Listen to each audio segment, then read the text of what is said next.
All right. So Bones is a death metal band out of Belgium.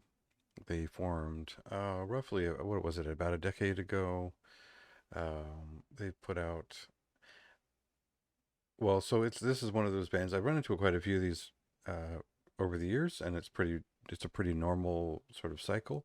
They started up, they were instantly noticed. They had a lot of good ideas. They put out a couple of small recordings, and then for whatever reason they put the project on hold, or they switched members, or whatever caused that.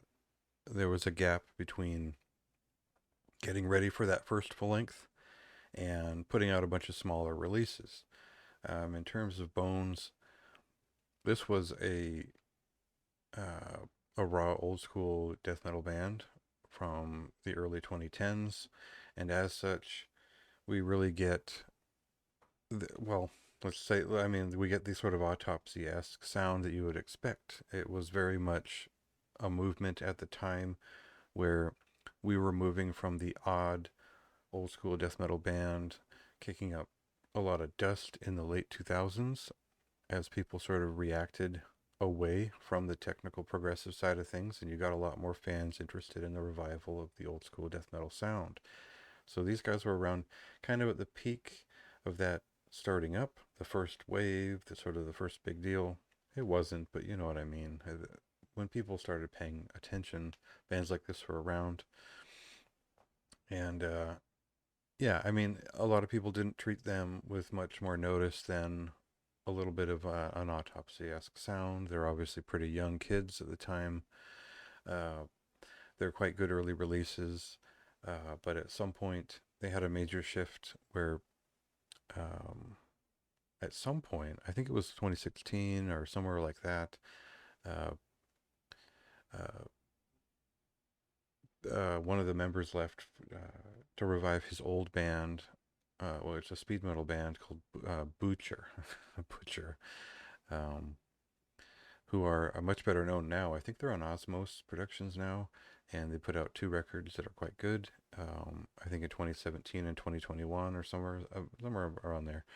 Uh, Great speed metal band, but um, the guy was replaced from one of the major sort of the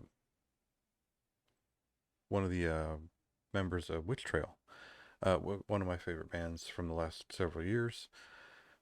Um, but anyway, that all that meant was that their sound they really wouldn't come up with anything for several years.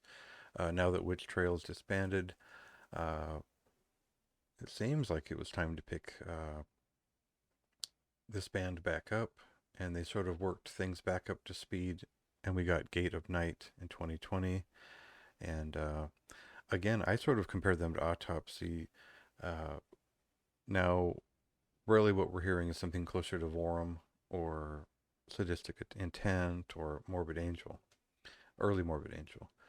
And that's kind of, now production is part of why it sounds like that, but really it does come down to the guitar work and the specific type of groove that we get on Sombre Opulence. The Opulence, that's the debut full length from the band on Invictus now. And it's the kind of record you would want and you would go looking for on Invictus discography, because it really does have that Abominations of Desolation and early black death metal feeling to it. It's that abrupt and targeted sort of, well, old school death metal sound, but thrash death metal. It's like Sigyn, um, however you would pronounce that. That's sort of a similarly minded album with Sumerian themes. Uh, Definitely has curses, spells, and early Morbid Angel riffs in mind, in aiming for that early death metal, 80s death metal ideal. And that's really as simple as you need to get into this record, but um, not all there is to it. Uh, yeah, I'm just noticing now there's probably a sentence that got clipped off with this final edit here that I probably need to add back in, but that's just how it goes. Um, so really, my comments here boil down in the review, which I wrote several days ago. They boil down to sort of giving people a way to look past the fact that it does sound a bit like early Morbid Angel. That's if that's all you need out of it, and that's what gets you there to enjoy it. That's good enough. But this album, it pushes that sound along. It does something with it. It's a very good, memorable album, and that's sort of where uh, we can look past the sort of catchy one-off songs that you'd find in Altars of Madness, and see this as an elaboration of that form. Think of like a less frantic Beyond. Think of Verminous, and again, definitely think of Vorum in terms of getting those structures just right and then elaborating upon them in creative ways.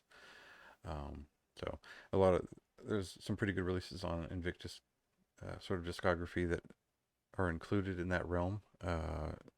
Something like Obscure Burial or something like that would be um, somewhere in that realm of like sadistic intent and that kind of thing. So I hate to sort of peg it in a way like that. There is more to this album, but that will get you there. And I think that's all really the review needs to do. And that's as far as I went with it. Um, it was one of those things that just appealed to me right away. Um, I think the album art is pretty average and uninteresting, but I understand that unfortunately, the artist they were working with passed away while they were. So this still gets the point across. It gives you the theme, and yeah, for a debut, I think it's the perfect debut for this kind of band. I think it was a long time coming, and they've really reached, I think, a point of identity where they can really work from in an interesting way. They've obviously mastered the sound and worked on these songs quite a bit. The production is quite fine. So if this was all they ever did, then it's a fantastic album, and I would recommend it. But I'd like to see where they can go with it. A very high recommendation on my part, and definitely one of the better records out in September. So check that out.